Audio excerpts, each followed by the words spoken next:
Morning, students. How are you all? I hope you all are well. What do you mean by hope? Why I have put hope word?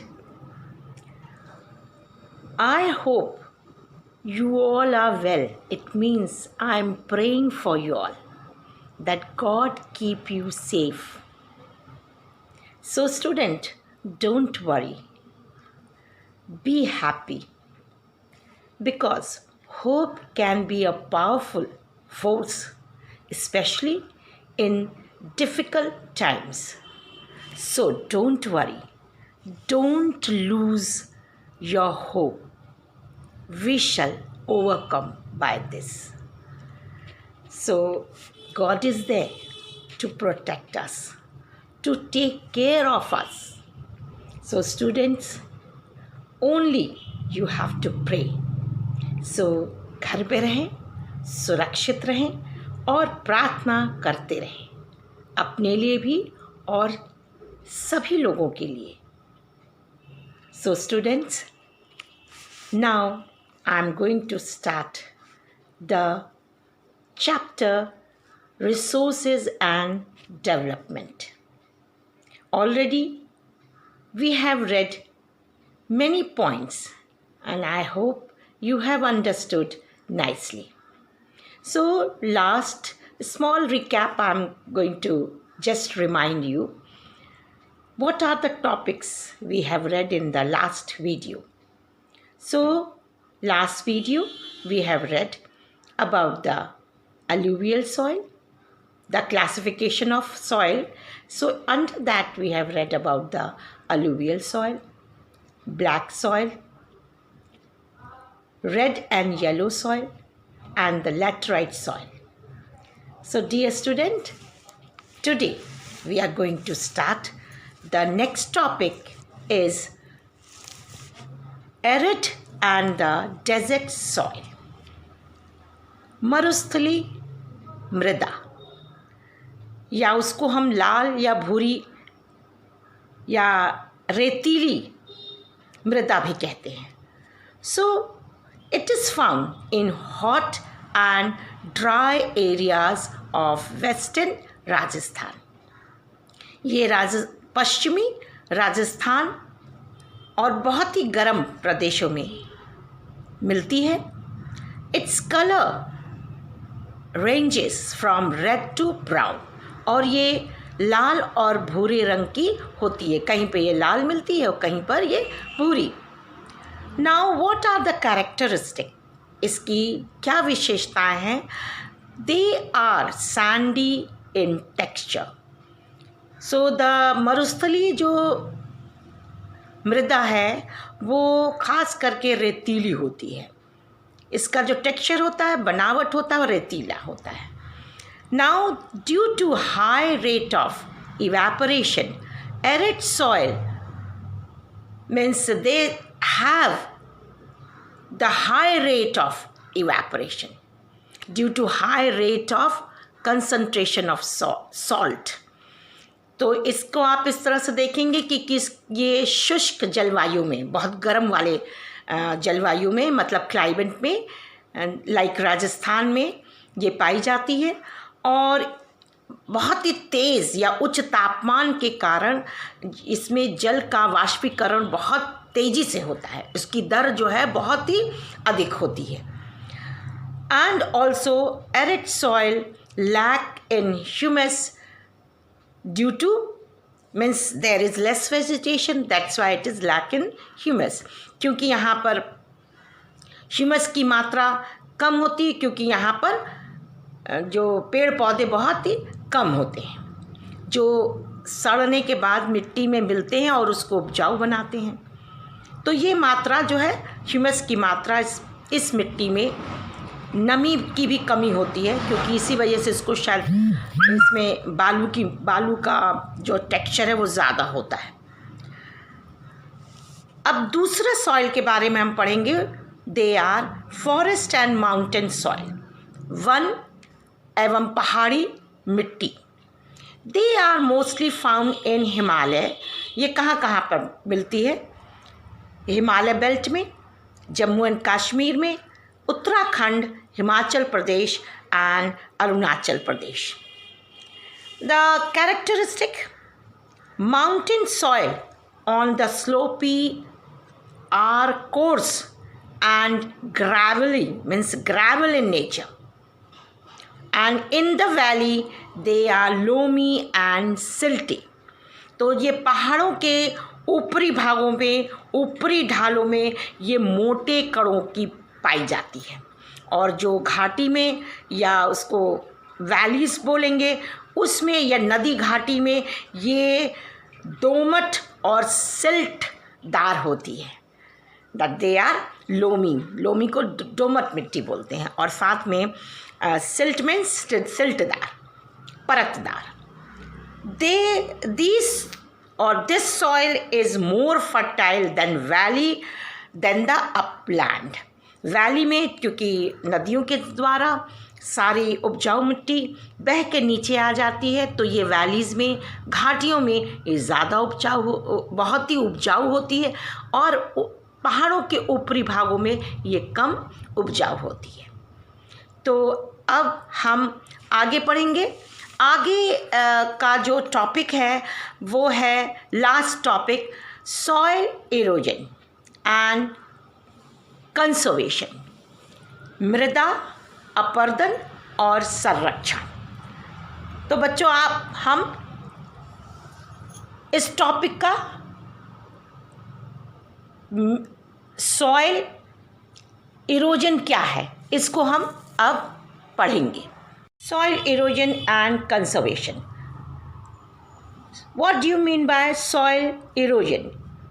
Removal of fine soil from the top layer of the earth by rain, by running water and by the wind is known as soil erosion.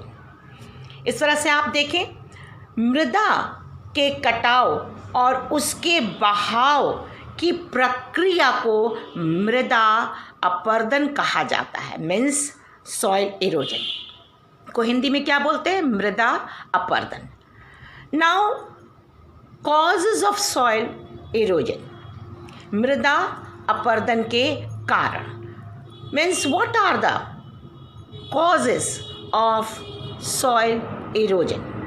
इसके क्या कारण हैं? मृदा अपरदन के क्या क्या कारण हैं? तो सबसे पहला, cutting of forest and deforestation for agriculture, for industries and for settlement.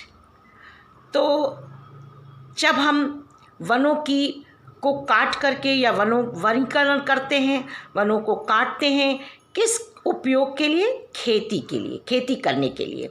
साथ में हम उद्योग धंधों को बनाने के लिए, आगे बढ़ाने के लिए, और साथ में हम शहर को या साथ में हम जो है सिटीज़ को, नगरों को बढ़ाने के लिए इसका उपयोग करते हैं. तो इस तरह से ये एक बहुत ही महत्वपूर्ण कारण है, and this is one of the most important cause of soil erosion. Second, practice of shifting cultivation और shifting agriculture by tribal people. तो इस तरह से प्रैक्टिस ऑफ शिफ्टिंग एग्रीकल्चर, जैसे कि आपने सुना होगा झूम खेती. तो पहाड़ों पर जो आदिवासी लोग होते हैं वो एक जंगल को काटते हैं, फिर उसमें वो मोटे अनाज उगाते हैं, फिर जब 2-3 साल तक उसमें अनाजों को उगाते हैं, और जब उस लैंड की, उस भूमि की जब फर्टिलिटी ख़त्म हो जाती है, तब वो दूसरे स्थान पर फिर शिफ्ट होते हैं. तो उसको स्थानांतरित करना, मतलब उसको एक जगह से दूसरी जगह खेती को करना. तो इस तरह से वो जंगलों को, ट्राइबल पीपल या आदिवासी लोग जंगलों को काटते चले जाते हैं. तो इससे भी भूमि का अपरदन होता है, and like this also the soil gets eroded. Now the third one is overgrazing for pastures by cattle and the other animals. तो इस तरह से जो भूमि को चरागाह के लिए यूज़ करना, जानवरों को चराने के लिए, तो वो ओवर ग्रेजिंग हो जाता है। मतलब वो जो जानवर है उस भूमि का पेड़ पौधे तो खाते हैं, साथ में भूमि की उपजाऊ परत को भी, पहली परत को भी उसको डिस्ट्रॉय कर देते हैं, मतलब नुकसान पहुंचाते हैं, जिससे भूमि अनउपजाऊ और इनफर्टाइल हो जाती है। Now the next, fourth, construction and digging activity of man. तो इसमें जो इंसान है, मनुष्य है, उसका भी एक बहुत महत्वपूर्ण रोल है कि वो भी निर्माण कार्य के लिए, जैसे घरों को बनाना, बिल्डिंग्स को बनाना, बड़े बड़े मॉल्स बनाने, तो जंगलों को काटते हैं, और साथ में माइनिंग प्रोसेस मतलब खुदाई का काम। तो इस तरह से वो खनिज पदार्थ को निकालने के लिए, to take out the minerals, they dig the land and they destroy the land. So this is one of the important factor. Then next is faulty farming technique, मतलब दोषपूर्ण कृषि तकनीक, कि हम इसको बहुत ही जैसे कि गलत तरीके से, फॉल्टी मेथड, गलत तरीके से भूमि का उपयोग करते हैं, जिससे भी मृदा का अपरदन होता है और मिट्टी का कटाव होता है, and the soil get eroded. So there are two types of soil erosion. मृदा अपरदन के दो प्रकार हैं। सबसे पहला प्रकार है गली erosion and the second is sheet erosion. तो गली का कटाव हिंदी में बोलेंगे, और दूसरा है शीट इरोजन को चादर का कटाव। तो अब इसके बारे में हम पढ़ते हैं। गली erosion means gully erosion is caused by heavy rainfall. When streams of water cut through the fine soil, making furrows or deep channels. Gully erosion renders land useless for growing crops. It is also called bad lands. They are found in the Chambal Valley in UP and the other parts of MP. Madhya Pradesh में और उत्तर प्रदेश में ये पाई जाती है। तो अब इसको इस तरह से देखेंगे कि जब स्ट्रीम, जैसे नदियाँ बहुत तेज़ी से पहाड़ों से नीचे आती हैं, तो वो बहुत गहरे गहरे जो चैनल्स बना लेती हैं, कटाव कर देती हैं, बहुत ही गहरी कटाव मिट्टी में कर देते हैं, और जिससे वो जो लैंड है वो बैड लैंड, उत्खात भूमि बन जाती है। और ये उत्तर प्रदेश और मध्य प्रदेश में इस तरह के गली का इरोजन आपको देखने को मिलता है। दूसरा जो प्रकार है इरोजन का, दूसरा है शीट इरोजन, चादर का कटाव। It is caused in desert area and vast extensive farming lands. Large part of soil is blown away by strong winds and rain. तो ये बहुत हैवी जब रेन होती है, जो बहुत तेज़ी से तेज़ बारिश होती है, और साथ में पवन बहुत तेज़ी से जैसे रेगिस्तानों में चलते हैं, तो वो पूरी चादर, पूरी परत को, मिट्टी के पूरी परत को हटा देते हैं, और उससे क्या होता है कि वो पूरी फर्टाइल सॉइल एक बार में उड़ जाती है या नदियों से वो बह जाती है। तो इस तरह से नदियों के द्वारा, पवन के द्वारा मृदा का अपरदन होता है। तो ये दो प्रकार अभी हमने सीखे। अब हम सीखेंगे कंजर्वेशन ऑफ सॉइल, मृदा का संरक्षण हम कैसे करें। तो मिट्टी का संरक्षण और साथ में कंजर्वेशन ऑफ सॉइल, ये बहुत ही इम्पॉर्टेंट है। It is very very important to save the soil, because food, shelter and clothing, all three basic things is coming from the soil. So it is our duty to save soil by adopting certain measures. So first is We must conserve the soil because it is the only medium which plants grow. In which plants grow. ये बहुत ही महत्वपूर्ण माध्यम है जिसके ज़रिए से हम पेड़ पौधों को उगा सकते हैं. Now they provide us food material. जैसे वो हमें क्या क्या प्रदान करती जैसे कि अभी मैंने आपको बताया फूड, शेल्टर एंड क्लोथिंग. तो खाद्य सामग्री को प्रदान करते हैं हमको, साथ में रॉ मटेरियल, और हमें कच्चा माल भी देते हैं, प्रदान करते हैं हमें. उससे कच्चा माल भी भूमि से मिलता है, उपजाऊ भूमि से. Now by the following ways we can conserve soil. तो हम इस तरीके से अपने सॉइल का बचाव कर सकते हैं, उसको प्रोटेक्ट कर सकते हैं, उसको हम बचाकर अपने भविष्य के लिए, आने वाली पीढ़ियों के लिए रख सकते हैं. तो what are the measures we are going to adopt? The first is the afforestation. सबसे पहले वनीकरण, वनों की रक्षा. तो वनीकरण या काफ़ी मात्रा में पेड़ लगाने की क्रिया को मृदा अपरदन से रोका जा सकता है. तो ये बहुत ही इम्पॉर्टेंट है. उसके बाद आप और भी चीज़ों को सीख सकते हैं. तो दूसरा है prevention of overgrazing of pastures by restricting the number of cattle. मतलब कि हम पशुचरण पर प्रतिबंध, मतलब रोक लगाकर, तथा कृषि प्रणाली में जो है सुधार करके मृदा अपरदन को रोका जा सकता है. We can conserve by adopting certain rules and regulation in agriculture.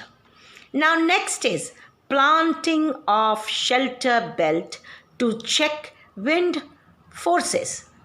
पेड़ों के कटाव में या पेड़ों की कतारों को लगा करके, उसमें लाइन से पेड़ों को लगा करके हम उसकी एक मेघना को बनाना और उसमें लगातार पेड़ों को उगाना, जिससे कि पवन का the wind speed can be checked.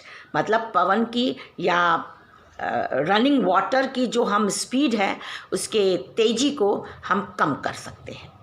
Next is practice of terrace farming in the hilly areas, contour plowing, multi-cropping and strip cropping, and as well as the crop rotation. ये सारी चीज़ों का हम जब उपयोग में लाते हैं, इसको हम अडॉप्ट करते हैं. जैसे कि ढाल वाली भूमि पर सीढ़ी बनाना, जैसे पहाड़ों पर सीढ़ी नुमा हम खेती को करें तो इससे पानी का कटाव जो है वो कम हो जाएगा. फिर आप उसको, जैसे कि आप समोच्च खेती को बांध बना करके डैम, मतलब उसमें आप कंटूर बना सकते हैं. फिर स्ट्रिप क्रॉपिंग पट्टीदार खेती भी आप पहाड़ों पर कर सकते हैं. और फसल चक्र बहुत ज़रूरी है.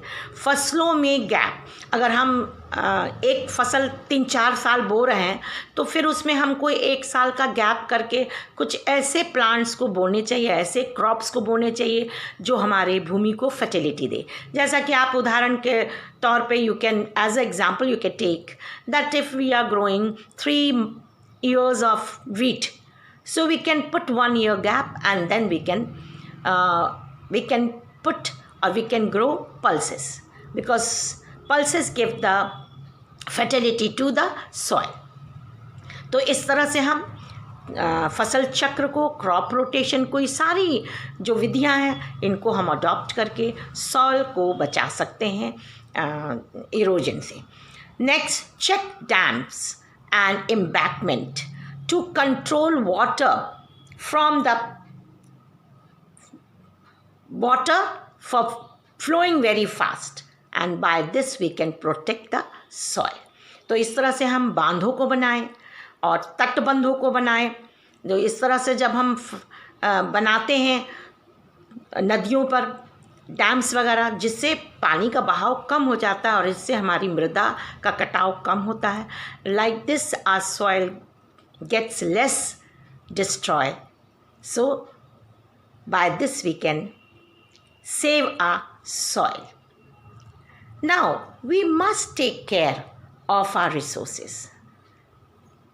From this means we must take care of our resources. जितने भी हमारे पास resources हैं, भगवान ने हमें बहुत ही खूबसूरत, बहुत ही सुंदर गिफ्ट दिए हैं. उसमें पवन है, पानी है, हवा है और साथ में सॉइल है और भी बहुत जंगल है, बहुत सी चीज़ें हैं अनगिनत, जिसको हम नहीं आपको काउंट करा सकते हैं. तो इसलिए we must take care of our resources. This is our duty. For this proper planning are required. इसके लिए हमें क्या करना है? एक बहुत ही सुंदर प्लानिंग को बनाना है. There is no scope for wastage. हमारे पास वेस्ट करने के लिए कोई भी जगह नहीं है. So in fact waste should be properly utilized. Without awareness and human effort, conservation is not possible. Very beautifully it is said. सचमुच में उचित योजना द्वारा हम अपने संसाधनों का बहुत अच्छे से ध्यान रख सकते हैं, उसको बचा सकते हैं और उसको अपव्यय मतलब फालतू खर्च से भी हम बचा सकते हैं. क्योंकि फालतू खर्च की कोई गुंजाइश ही नहीं है. क्योंकि अगर हम फालतू खर्च करेंगे तो हमारे आने वाले भविष्य के लिए कुछ नहीं बचेगा. हम जिस तरह से आज परेशान हैं, कल हम खाने पीने की चीज़ों के लिए भी परेशान हो जाएंगे. तो इसलिए हमें अपने भविष्य के लिए ज़रूर सोचना है. भविष्य के लिए हमें अपने संसाधनों को बचाना है. तो संसाधनों का जो उपयोग है बहुत ही वाइसली, बहुत ही समझदारी से अगर हम करें तो मानव प्रयासों के द्वारा जो ये मृदा या सॉइल का जो संरक्षण है बहुत ही सुंदर तरीके से हम उसको बचा सकते हैं. तो students, really it is very hard time, so this is my humble request. Please don't play with your career.